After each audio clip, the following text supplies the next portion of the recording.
Seandainya nanti saya bisa maju ke wakil rakyat. Ya. Itu sebenarnya di rumah saya nanti akan saya kasih mungkin aspirasi tentang pembelaan rakyat atau LBH. Oke. Ya. Jadi nanti Lembaga bantuan hukum gitu. ya, sekiranya nanti misalkan ada seorang anak itu adalah anaknya orang tidak mampu bermasalah dengan anaknya orang mampu, padahal orang mampu itu yang bersalah. Tapi selama ini kan kadang dikambing hitamkan, orang nggak bersalah juga dikambing hitamkan, itu sekarang ini banyak sekali. Nanti kalau misalkan mereka mengadu ke rumah aspirasi kami, khususnya ya Nasdem dan khususnya saya, itu nanti akan tetap kami carikan nanti pengacara yang bisa menangani masalah itu. Nanti juga untuk segala bentuk materi nanti bisa kami bantukan oleh dana aspirasi nanti, karena aspirasi itu kan untuk rakyat. Jadi tidak hanya aspirasi untuk membangun membangun gapura ataupun membangun tapi aspirasi itu kalau menurut saya tuh harus kita titik beratkan ke rakyat, karena nanti ada di sana ada untuk peningkatan ekonomi mereka, usaha mereka yang harus diperhatikan. Dan seluruh permasalahan yang yang diterima oleh rakyat, tetapi rakyat itu sendiri tidak mampu untuk berkembang ke atas, kan gitu. Oh, seperti itu. Baik. Jadi nanti akan ada sebuah lembaga bantuan hukum seperti itu ya, atau mungkin ruang aspirasi. Seperti itu. Ruang aspirasi mungkin yang berkenaan dengan hukum aja, atau mungkin ada semuanya nanti sekiranya misalkan ada ruang aduan lebih tepatnya. Untuk pengaduan, dan nanti kalau memang itu bisa ditangani dengan kita bicara baik-baik ya ini. Tetapi kalau nanti musyawarah bersama, tetapi nanti kalau memang itu harus maju ke ranah hukum ataupun kita juga bisa pertimbangkan di situ juga. Baik, seperti itu ya. Untuk calon legislatif sendiri nih di DPRD Kabupaten itu kira-kira dari Nasdem ada berapa orang yang maju, dan di tingkat provinsi ada berapa yang diusung untuk maju?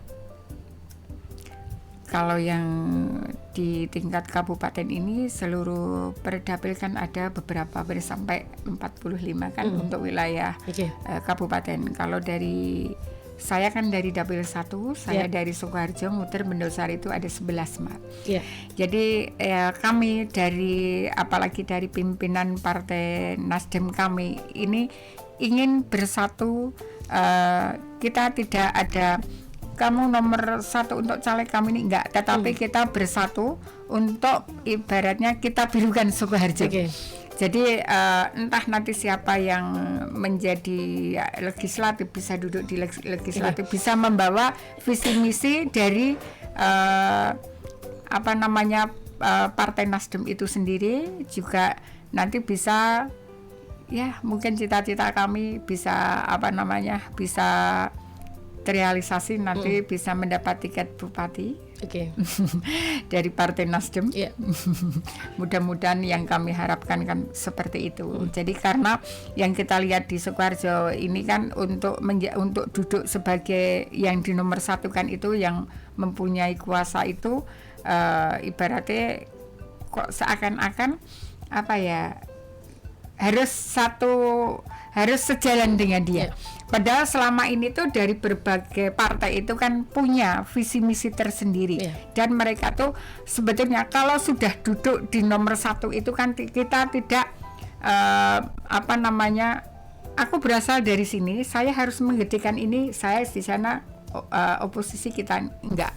Tetapi nanti dengan adanya Sukoharjo kita birukan dari Partai Nasdem itu mengadakan perubahan itu, yaitu nanti bisa merangkul dari seluruh warga ataupun masyarakat Sukoharjo.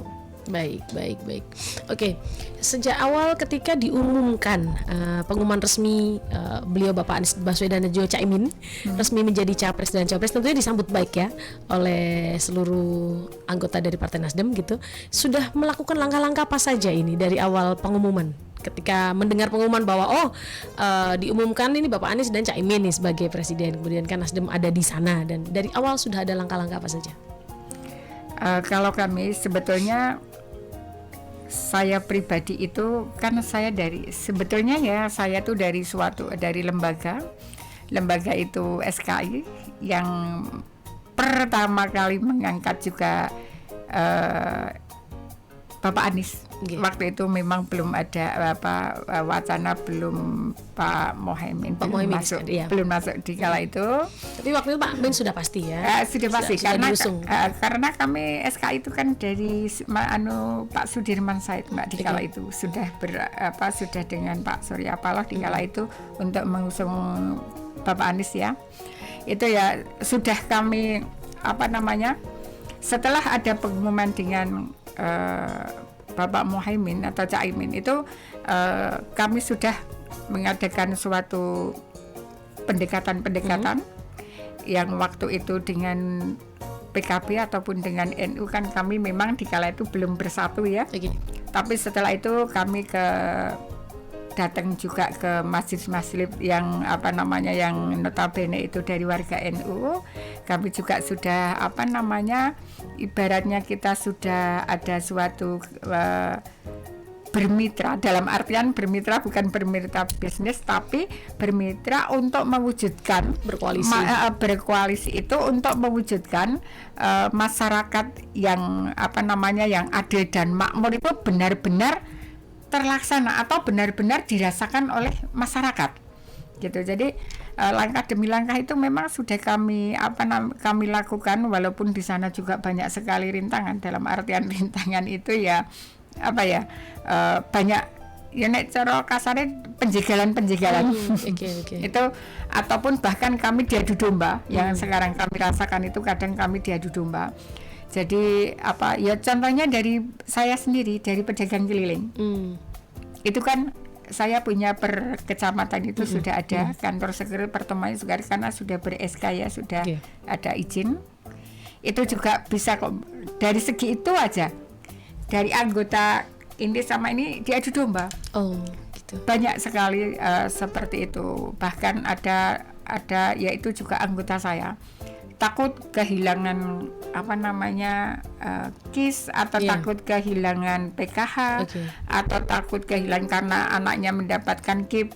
Itu mereka ketakutan. Jadi walaupun saya yang waktu itu mengkoordinasikan mereka sampai sudah mendapatkan bantuan ini dan itu, dia tidak melihat itu semua. Tetapi sekarang ini yang dia takutkan engkau semua kebijakan itu dicabut.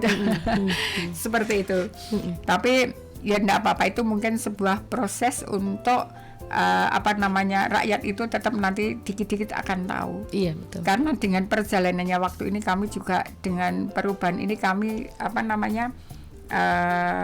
mewujudkan dari sektor ini dari bidang ini. Jadi kita tetap ingin membuktikan dari setahap demi setahap. Jadi kita tidak akan langsung mewujudkan ini loh seperti ini, tapi kita memberitahukan kepada rakyat itu biar nanti setangga demi setangga itu nanti kalau sudah tahu naik itu termasuk ke dalam pendewasaan politik ya, di dalam masyarakat seperti itu. Biar nanti pendewasaan demokrasi. Ya, jadi mereka tuh nanti sudah berkeyakinan dan sudah solid, itu kan mau diadu domba, mau diapa itu kan sudah sulit, Mbak. Tetapi kalau kita langsung mengasihkan instan, langsung nyampe ke sana, nyampe ke ujung misalkan, otomatis nanti kalau dia tidak tahu tahap demi tahap dia akan bisa melewatinya. Tetap di sana nanti diadu domba akan cepat gitu loh. Seperti itu. Tapi memang pada umumnya masyarakat banyak yang belum tahu, Ibu ya. Jadi ini salah satu visi misi Ibu juga untuk termasuk memberikan edukasi nih tentang demokrasi seperti ini. Ya, mungkin kita demokrasi itu ya sebetulnya kita harus sesuai dengan dengan keinginan rakyat, dengan harapan rakyat. Biar bagaimanapun juga dengan sistem demokrasi ini Indonesia itu kan ingin yang lebih sejahtera, ingin keadilan sosial itu merata tidak tebang pilih. Jadi pengennya tuh semua merata dan tepat sasaran. Karena selama ini yang saya lihat dengan adanya yang sistem seperti kemarin itu, yang kaya pun mengaku miskin, Mbak. Karena yang saya lihat itu sebuah ini contoh aja, PKH itu yang menerima PKH itu malah motornya NMKB loh, Mbak. Jadi nanti kalau nanti saya bisa duduk di sana juga, nanti tetap kita cek juga. Karena apa? Pegawai PKH itu kan sudah ada kontrak dengan Kementerian Sosial. Kenapa dia tidak setiap bulan itu harus survei langsung ke masyarakat? Jangan hanya data tok, tetapi kita juga harus melihat kenyataannya. Oh, memang ini kriterianya tidak ini kriterianya sudah sejahtera. Ya kita harus kita kasihkan yang lebih membutuhkan. Yang belum sejahtera harus kita jadi kita bantu. Jangan sampai nanti kita sudah sejahtera tetapi kita kalau untuk bantuan kita mengakunya belum sejahtera. Kadang-kadang yang saya lihat secara langsung itu seperti itu, Mbak. Jadi yaitu tadi kebijakan itu tidak tersalurkan secara tepat sasaran itu belum 100%, bahkan mungkin baru 50%, Mbak. Baik Ibu, kita sambung lagi nanti ya, tapi sesaat lagi kita harus mendengarkan terlebih dahulu. Ini adalah rangkuman berita hasil kerjasama T-Radio dan Suara Surabaya. Untuk travelers yang ingin memberikan pertanyaan kepada Ibu Suwarni boleh banget di 0816671035. Kita akan kembali sesaat lagi.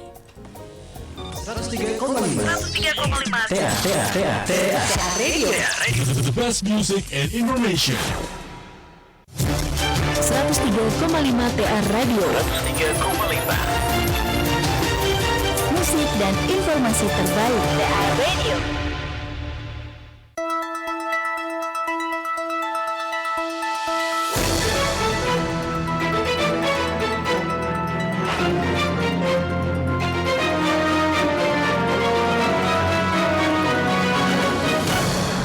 Program Jaring Radio Sore bersama K-Radio Jember, City Guide Malang, GFM Madiun, dan Suara Surabaya.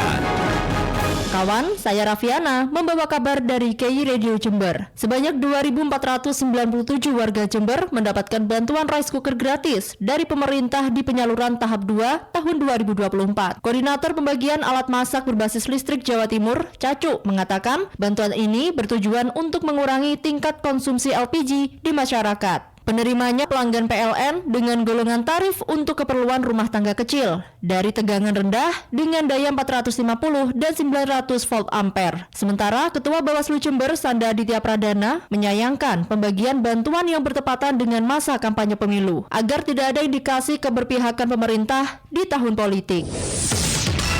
Ya kawan, saya Erika Rosa dari Radio City Guide Malang membawa kabar Bawaslu Kabupaten Malang siapkan kelompok kerja khusus untuk pengawasan berita hoax. Hari ini dalam talk show bersama dengan Radio City Guide, Ketua Bawaslu Kabupaten Malang Muhammad Wahyudi menjelaskan, sekarang ini pihaknya secara resmi sudah membentuk kelompok kerja atau Pokja khusus untuk pengawasan isu-isu hoax di tengah tahun politik. Kata Wahyudi, Pokja terdiri dari kalangan profesional, media, akademisi maupun TNI Polri. Wahyudi juga menjelaskan, Pokja sudah mulai bekerja, bahkan terakhir sempat dilakukan pertemuan di tanggal 11 Januari kemarin. Kawan, sore ini bersama saya Dia dari GFM Madiun membawakan kabar mitigasi bencana terhadap logistik pemilu dilakukan di gudang logistik yang berada di Wisma Haji. Ketua KPU Kota Madiun Wisnu Wardana bilang mitigasi dilakukan karena akhir-akhir ini hujan disertai angin kencang melanda Madiun dan sekitarnya. Menurutnya mitigasi dengan pengecekan rutin dilakukan termasuk di gudang tingkat kelurahan untuk menyimpan logistik sebelum hari H pemungutan suara. Berdasarkan pengalaman pemilu 2019 lalu, Kota Madiun terhindar dari bencana. Meski begitu, langkah mitigasi tetap diperlukan, mulai pra hingga pasca logistik digunakan. Informasi terakhir sore ini dari Suara Surabaya bersama saya Fitriana Ayu. Sesuai pemetaan Polrestabes Surabaya, kawan, ada 75 titik TPS masuk kategori rawan yang ada di kota Surabaya. Kata AKBP Wibowo Kabak Ops Polrestabes Surabaya, TPS kategori rawan itu menjadi fokus aparat melakukan pengamanan. Belum dijelaskan detail kategori rawan, pengamanannya dilakukan sejak sehari sebelum hari H pencoblosan. Total ada 1.281 personel gabungan disiagakan mengamankan 8.000-an TPS di kota Surabaya. Demikian program Jaring Radio Sore. Simak Jaring Radio selanjutnya. Program Jaring Radio kerjasama Suara Surabaya dan Mandala Banyuwangi, Basa Situbondo, Tidar Sakti Batu, TA Radio Solo, K-Radio Jember, City Guide Malang, GFM Madiun, Karimata Pamekasan, Maja Mojokerto, Nada Sumeneb, dan Suara Bojonegoro Indah.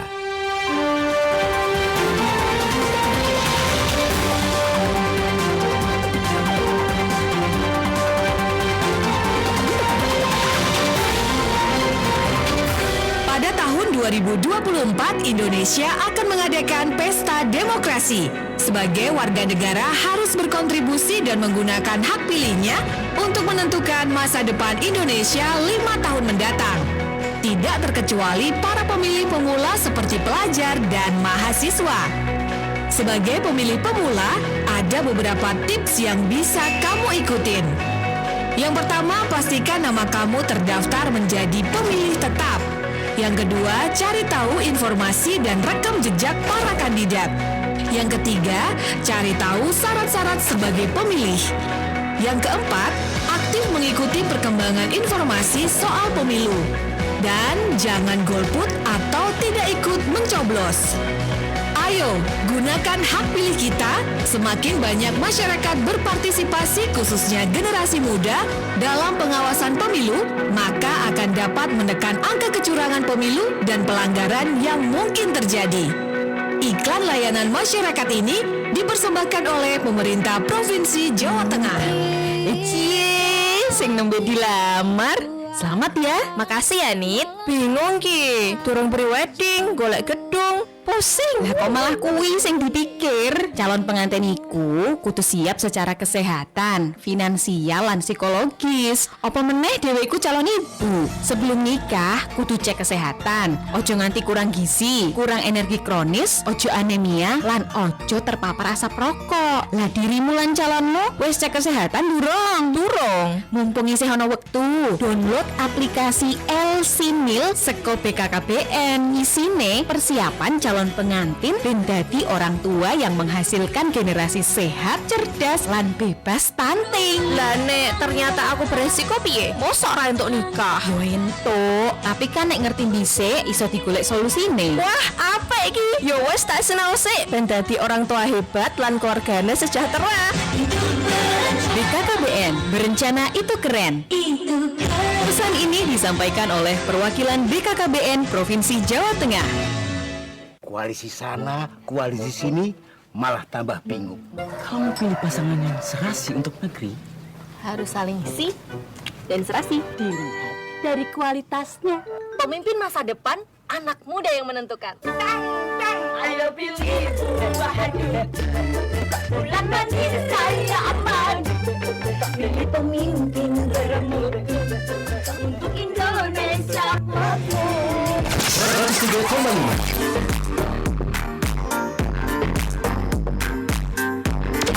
103,5 TA Radio.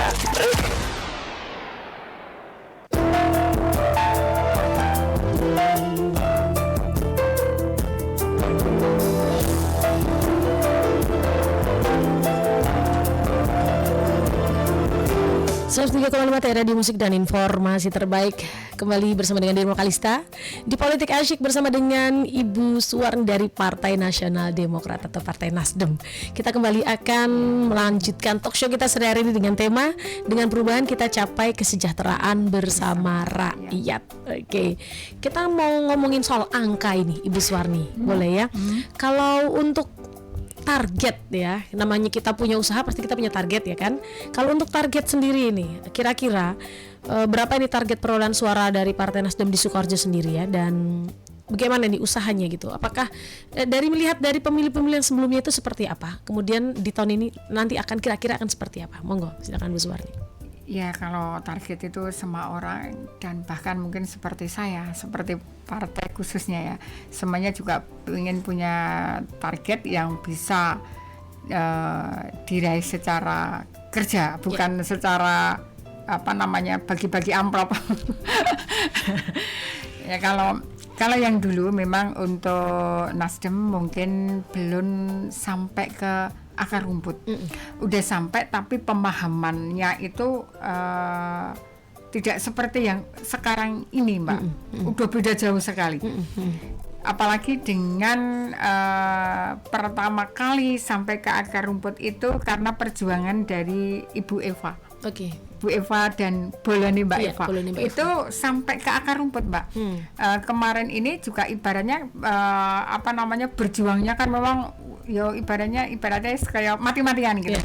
Tapi setelah sudah ada hasilnya, terus kita juga punya Mbak Eva yang notabene itu mengerti keadaan wong cilik, keadaan rakyat, makanya Nasdem itu di kami itu kan penyambung hati rakyat. Yeah. Jadi kalau yang untuk sekarang ini targetnya ya itu tadi, bisa mencapai bisa punya tiket untuk Sukoharjo 1. Oke, untuk gitu ya. Untuk ke Sukoharjo 1 itu ya. Ya, mendirikan Sukoharjo untuk berapa mungkin kalau bisa ya setengahnya. Oke, jadi target realistisnya berapa? Untuk Sukoharjo? Untuk caleg ya? Untuk calegnya ya sesuai dengan ini kami kalau bisa ya mencapai 10 lebih. Karena dengan 10 caleg kan kita bisa mendapatkan untuk maju menjadi bupati. Kalau yang sebelumnya?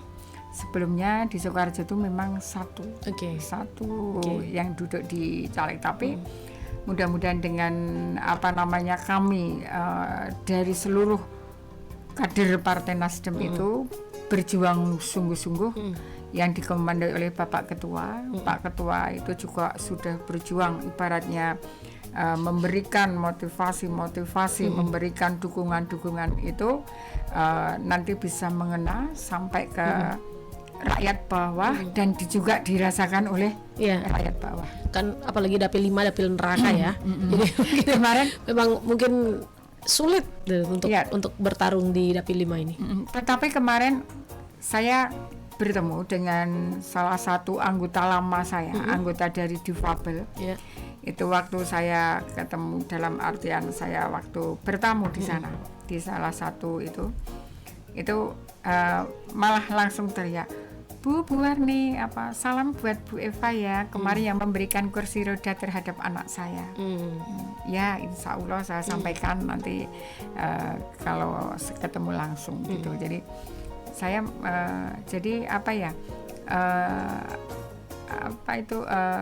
semenjak Mbak Eva, perjuangannya Bu Eva itu juga sampai sekarang itu diingat oleh rakyat. Soalnya kemarin saya juga tidak tahu. Ini ada seksinya ini. Saya juga langsung di ibaratnya disalimin, langsung dia minta kemarin situ nggak hadir ke rumah saya. Kemarin Bu Eva juga hadir, saya kan gitu. Ya besok kalau ketemu saya diajak ya, insya Allah. Jadi yang jelas apa yang diperjuangkan Partai Nasdem dari awal pemilu 2019 itu masih dirasakan oleh wong cilik, Mbak.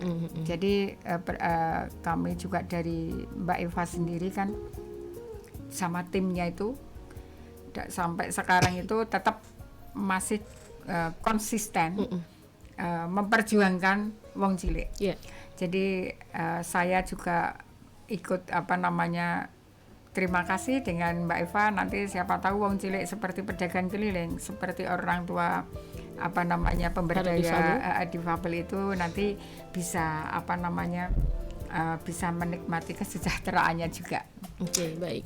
Jadi secara nyata ini sudah banyak sekali perubahan sejak pemilu 2019 sampai dengan pemilu 2024 gitu ya. Apa yang terasa signifikan dari perkembangan dari Partai Nasdem dari yang pemilu tahun sebelumnya?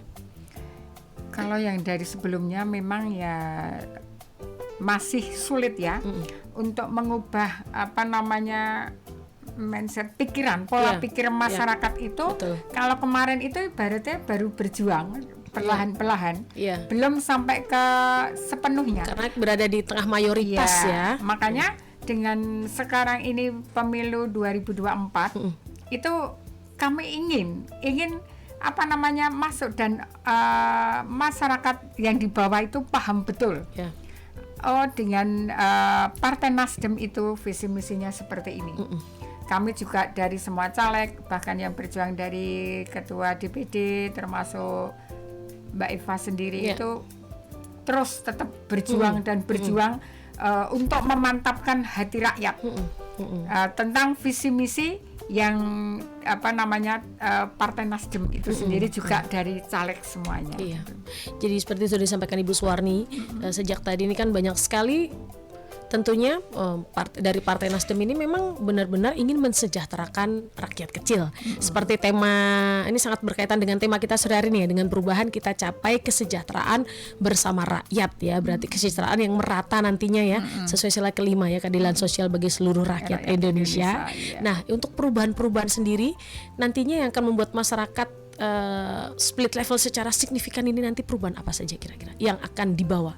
Yang untuk dibawa, itu nanti dari kami itu perubahan itu yang nyata adalah tentang kebijakan pemerintah itu yang paling kita ini kan, karena selama ini kebijakan itu tidak ibaratnya tidak mengena dengan keadilan sosial bagi seluruh rakyat Indonesia itu tadi. Yang kedua, nanti kami tetap untuk di anak muda itu nanti kita akan memprioritaskan skill dari anak-anak muda, life skillnya ya, apapun itu. Iya, jadi nanti kita bisa dengan skill yang dia punyai itu nanti bisa membawa untuk untuk dia itu dalam artian tidak kayak instan gitu loh. Berarti berkaitan dengan ekonomi kreatif nantinya yang akan diciptakan oleh anak muda ini begitu. Harusnya itu nanti juga dibimbing oleh Bikraf ya. Iya, betul sekali ya. Karena dengan anak muda nanti yang punya skill itu, jadi mereka itu tidak hanya tergantung kertas ijazah. Iya, betul sekali. Tetapi dengan adanya nanti dia punya skill, dia bisa menerapkan di pendidikannya. Jadi kita tuh pendidikan juga harus kita perhatikan. Oh, anak ini skillnya di sini. Kita juga harus memberikan kebebasan kepada anak itu untuk di sini. Jangan sampai karena dengan kita punya uang banyak, jangan sampai skillnya di sini, tapi karena ingin egonya orang tua ataupun ini kita bisa membayar yang ini besok kamu akan jadi seperti ini. Itu kita juga merubah pola pikir orang tua. Dari untuk mendidik anaknya itu jangan hanya dari hanya disamaratakan. Selain gitu ya. Itu juga ijazah kamu harus seperti ini. Kamu harus, tetapi kita lihat dari skillnya itu, jadi nanti bisa membuat benar-benar si anak itu bisa menata kehidupan berarti yang memang kedepan harus ada edukasi kepada masyarakat, terutama para orang tua, untuk memberikan pemahaman bahwa anak-anak ini mereka punya kecerdasannya masing-masing ya, menghargai setiap kecerdasan dari masing-masing anak. Seperti itu Ibu ya, yang ingin disampaikan. Iya. Baik, oke. Nah, ini kan dinamika politik tahun ini memang cukup luar biasa ya, gitu. Kalau dari Partai Nasdem sendiri menyikapi ini seperti apa? Kalau untuk keadaan di tahun ini kan anak muda banyak bersuara, seperti itu salah satu contohnya. Ya, karena semua itu mungkin hati nuraninya yang dulu keinginannya biar lebih baik, lebih maju, tetapi terkekang oleh suatu keadaan. Jadi mereka itu kemarin-kemarin itu hanya diam. Karena apa? Karena ibaratnya dia diam itu, kalau dia bersuara sendiri pasti dia akan dimatikan. Iya, karena di tengah mayoritas tidak didengar. Dengan adanya pemilu yang kita teriakkan perubahan, insya Allah dengan kita bersama-sama untuk membangun suatu demokrasi yang bagus, walaupun memang sekarang bertentangan dengan kekuasaan kan. Kita juga harus membangun itu, kita juga membangun dari skillnya pemuda, kita kasih yaitu tadi untuk pengertian tentang pemilu, dan bahkan dengan adanya sekarang ini yang notabene itu untuk mencari kebenaran kayak berebut kekuasaan gitu. Tapi dari Nasdem sendiri kita yakin dengan perubahan insya Allah nanti masyarakat bisa memahami dan bisa mengerti. Makanya kami dari kader-kader Nasdem juga dari caleg-caleg itu kita bisa membaur atau kita bisa mengerti apa yang diinginkan oleh rakyat, oleh masyarakat. Seperti itu Mbak. Oke. Jadi Ibu selama masa kampanye ini, tentunya dari sebelum masa kampanye sudah banyak sekali kegiatan ya. Tetapi terkhusus selama masa kampanye ini, Ibu Suwarni ini sudah melakukan kegiatan-kegiatan apa nih? Sampai nanti yang akan dilakukan sampai hari tenang nanti. Yang sudah dilakukan apa dan yang akan dilakukan apa ini? Memang kemarin yang saya lakukan itu ya paling utama di paguyuban saya dulu. Paguyuban pedagang keliling juga difabel. Selain itu saya juga ada paguyuban UMBSM, usaha mikro itu saya juga sudah punya itu. Dan yang kedua selanjutnya saya itu dari hati ke hati, Mbak. Dengan adanya peristiwa kemarin pemasangan ini dan saya juga ini mereka tuh mungkin takut wah aku nanti itu sesuk iso nggak ada gitu. Itu ya sekarang saya juga langsung bicara dari hati ke hati saja, dalam arti face to face saya ketemu. Dan di saat itu saya juga tidak menuntut suatu kowe harus milih aku, tidak. Saya kasih pengertian tentang demokrasi, tentang perubahan, tentang politik, paling utama saya tentang perubahan itu yang akan membawa masyarakat seluruhnya itu menjadi keadilan merata itu tadi, keadilan sosial tadi. Dari situ mereka bisa menerima. Mudah-mudahan besok pas hari hanya itu nanti Nasdem bisa unggul lebih tinggi. Yang kami inginkan seperti itu. Kalau secara saya pribadi, kalau saya nyalek ini dan saya mengajak teman-teman semua, ayo kita dengan niat membirukan Sukoharjo, kita mencari suara Nasdem terbanyak. Jangan kita punya keinginan saya harus jadi caleg, saya harus jadi dewan, enggak. Kalau seperti itu kita yakin saja kalau memang kita diamanahkan oleh Allah, insya Allah jadi. Tetapi kalau memang kita belum diamanahkan, ya kita terima. Yang penting kita perjuangan kita tuh jangan sampai berhenti di hari itu nanti. Tetapi harus kita berkelanjutan sampai hidup kita itu bisa bermanfaat buat masyarakat. Betul. Makanya sekali. saya pilih nomor 8. Karena nomor 8 itu nomor yang tidak putus, Mbak. Iya, betul sekali. Infinity. Ya, terus berkesinambungan. Mudah-mudahan perjuangan saya itu tidak hanya berhenti di situ saja. Insya Allah nanti dengan diawali saya punya komunitas pedagang keliling, punya komunitas difabel itu nanti tetap masih bisa berkelanjutan sampai kita tidak mampu berjuang. Seperti itu, Mbak Irma. Ini untuk besok-besok Ibu masih ada agenda apa ini untuk sampai dengan hari tenang? Sebetulnya masih ada satu yang belum kesampaian. Cuman kita juga nyari waktunya dan nyari ininya kok kayaknya sebenarnya dulu saya punya pikiran ingin mengadakan suatu kegiatan jalan sehat atau senam ataupun kita mengadakan lomba apa. Tetapi semakin kesini kok keadaan semakin panas. Iya, semua orang. Jadi saya punya tendensi seperti itu ya. Saya mau mengadakan itu takutnya sebelum hari itu kita sudah diintimidasi, misalkan yang mau ikut ini gitu. Jadi kok kayak sia-sia gitu. Mending kita langsung dari satu rumah, dari keluarga, terus bisa merambah ke tetangga. Jadi kita langsung seperti itu, seperti yang kita lakukan itu. Padahal ini kan namanya pesta ya, pesta demokrasi, sudah seharusnya semua yang dilakukan ini dengan penuh kesenangan, begitu ya, seharusnya ya. Bukan terus kemudian melakukannya menjadi takut, menjadi was-was. Seharusnya ini menjadi hal yang menyenangkan untuk seluruh rakyat seperti itu ya.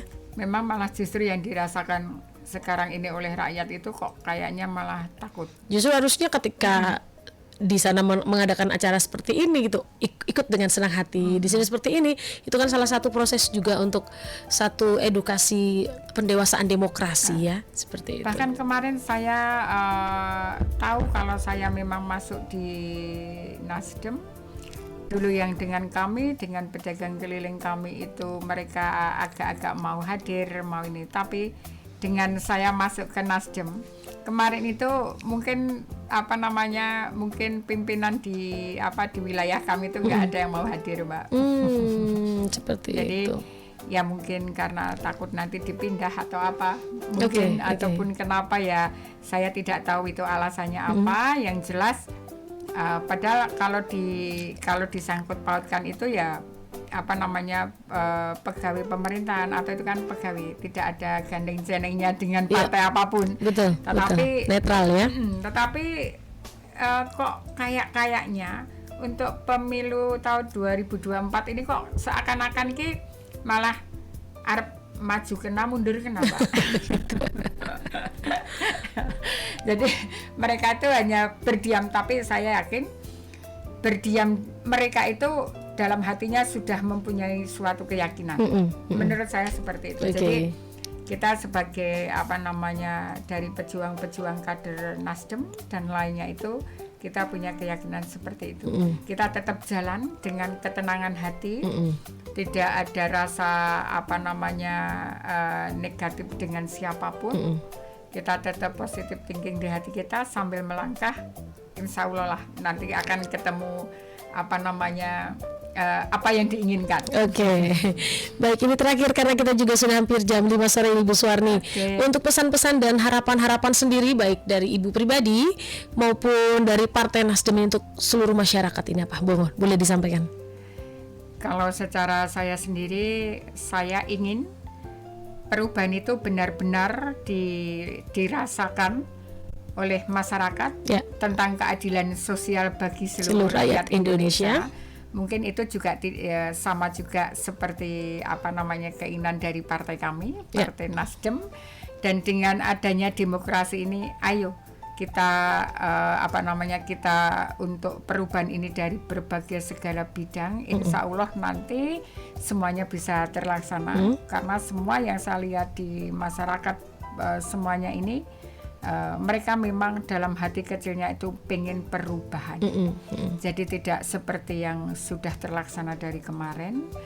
Saya yakin itu, dan insya Allah mungkin dan saya punya keyakinan tahun 2024 pemilu besok ini ada Nasdem akan punya kenaikan dalam tidak seperti 2019 kemarin. Ini akan melejit, Mbak. Saya punya keyakinan itu. Baik, luar biasa. Dan satu lagi untuk seluruh pemilih nantinya, Ibu, mohon disampaikan boleh satu ajakan untuk satu pemilu yang damai dan pemilu yang bersih, silakan. Untuk semua pemilih. Iya, untuk semua pemilih. Ya, kalau menurut saya dan saya himbau sama pemilih, itu jangan sampai kita menggadaikan suara kita untuk seharga 50 maupun sampai 500.000. Karena yang kita akan coblos itu nanti seperti apa, kita tetap mengarah untuk kita juga merasakan bahwa dengan pemilu itu memang kita benar-benar bisa sejahtera, bisa tidak kita menyoblos, tapi dengan harga 500.000 atau 100.000 kita harus punya kamu harus seperti ini. Jadi mungkin nolongsone awake dhewe. Betul sekali. Pilihlah dengan hati nurani. Pilihlah wakil rakyat yang memang benar-benar memperjuangkan kepentingan rakyat seperti itu, Ibu Suwarni ya. Oke, baik, terima kasih sekali Ibu Suwarni untuk perbincangan kita sore hari ini. Politik asyik bersama dengan Ibu Suwarni dari Partai Nasional Demokrat. Terima kasih banyak. Semoga pemilu tahun ini berjalan dengan baik, berjalan dengan lancar, dengan damai, dan juga semua pemilih itu bisa menggunakan hati nuraninya ya. Dan sukses ya. Mudah-mudahan hati nurani itu tertuju kepada Nasdem. Oke, terima kasih Ibu Suwarni untuk bincang politik asik sore hari ini. Terima kasih banyak juga untuk semua traveler yang sudah mendengarkan talk show sore hari. Kita undur diri dulu. Kita jumpa lagi di lain kesempatan. Selamat sore. Selamat sore. Assalamualaikum.